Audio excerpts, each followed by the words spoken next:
സഭാ സമ്മേളനത്തിന്റെ ആദ്യ ദിവസം തന്നെ ആം ആദ്മി പാർട്ടിയുടെ മരണമണി മുഴക്കിയിരിക്കുകയാണ് ദില്ലി സർക്കാർ. ദില്ലി സർക്കാർ ആം ആദ്മി പാർട്ടിയുടെ അല്ലെങ്കിൽ കെജ്രിവാളിന്റെ സമയത്ത് നടപ്പിലാക്കിയ മദ്യനയം കാരണം ഡൽഹിയിൽ 2002 കോടി രൂപ വരുമാന നഷ്ടമുണ്ടായി എന്നാണ്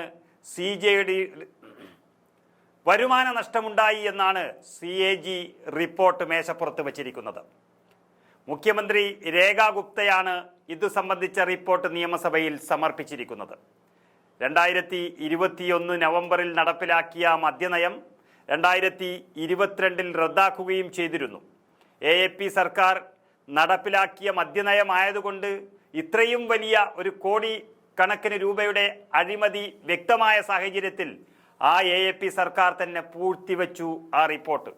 അങ്ങനെ പൂഴ്ത്തിവച്ചിരുന്ന 14 CAG റിപ്പോർട്ടുകളാണ് ഈ സമ്മേളനത്തിൽ നിയമസഭയിൽ സമർപ്പിക്കാൻ BJP സർക്കാർ തീരുമാനിച്ചിരിക്കുന്നത്.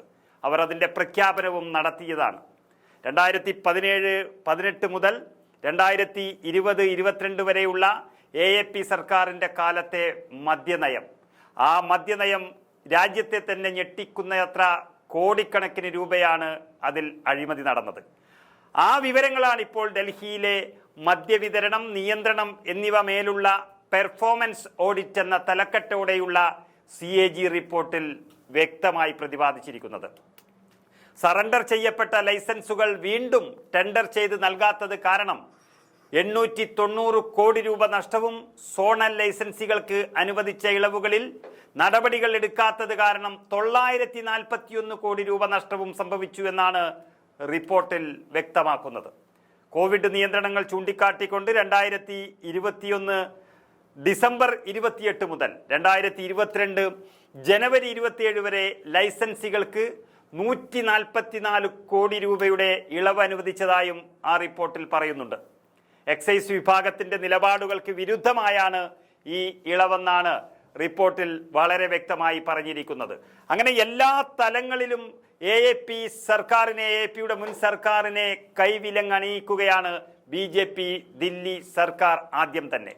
CAG റിപ്പോർട്ടിലെ മറ്റു പരാമർശങ്ങൾ ഇതൊക്കെയാണ്. അതായത് 2010 ഡൽഹി എക്സൈസ് നിയമത്തിലെ റൂൾ 35 പ്രകാരം മദ്യനയം നടപ്പാക്കാൻ AAP സർക്കാരിന് കഴിഞ്ഞിട്ടില്ല. ഒരാൾക്ക് ഒന്നിലധികം ലൈസൻസുകൾ നൽകുന്നത് തടയുന്നതാണ് ഈ റൂൾ 35 എന്ന് പറയുന്നത്. മദ്യനയത്തിൽ ബാർ ഉടമകൾക്ക് ലൈസൻസ് സറണ്ടർ ചെയ്യുന്നതിന് മുൻപ് നോട്ടീസ് നൽകണമെന്ന നിബന്ധന ഇല്ലായിരുന്നു. അതുപോലെ വിതരണത്തിൽ ഉൾപ്പെടെ ഇത് തടസ്സമുണ്ടാക്കിയെന്നും ഇതിൽ സൂചിപ്പിക്കുന്നു. എക്സൈസിന്റെ നിബന്ധനകളും വ്യവസ്ഥകളും പരിഗണിക്കാതെയാണ് AAP സർക്കാർ ലൈസൻസ് നൽകിയിരിക്കുന്നത് എന്നുള്ള പരാമർശവും CAG റിപ്പോർട്ടിലുണ്ട്. അതുപോലെ തന്നെ രാജ്യ തലസ്ഥാനത്തെ ഭരണസ്തംഭനത്തിന് പോലും ഡൽഹിയിലെ മദ്യനയ അഴിമതി കാരണമായിരിക്കുന്നു. തുടർന്ന് മുൻ മുഖ്യമന്ത്രി അരവിന്ദ് കെജ്രിവാൾ, മുൻ ഉപമുഖ്യമന്ത്രി മനീഷ് സിസോദിയ, രാജ്യസഭയുടെ MP സഞ്ജയ് സിംഗ്, അന്നത്തെ എക്സൈസ് മന്ത്രിയായിരുന്ന സത്യേന്ദ്ര ജെയിൻ എന്നിവരെ CBI അറസ്റ്റ് ചെയ്തതുമൊക്കെ ഈ പരാമർശങ്ങളിൽ പറയുമ്പോൾ ഇനിയുള്ള മുമ്പോട്ടുള്ള പോക്കും AAPക്ക് അത്ര എളുപ്പമല്ല എന്നുള്ളതിൻ്റെ വ്യക്തമായ സൂചന തന്നെയാണ് ആദ്യ ദിവസം തന്നെ ദില്ലി BJP സർക്കാർ നൽകിയിരിക്കുന്നത്.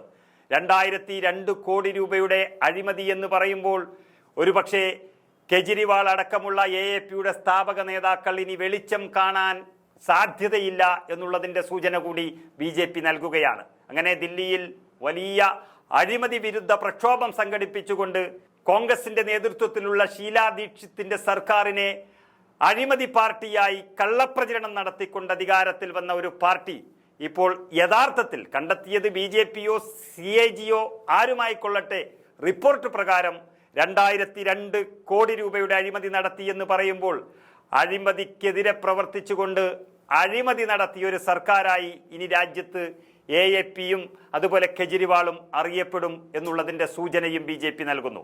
അതുകൊണ്ട് തന്നെ ഇനി കെജ്രിവാളിനും ഒരു രാഷ്ട്രീയ നേതാവെന്ന നിലയിൽ ഈ രാജ്യത്ത് പ്രവർത്തിക്കാൻ ധാർമ്മികതയില്ല എന്നുള്ളതും ഉറപ്പായിരിക്കുന്നു.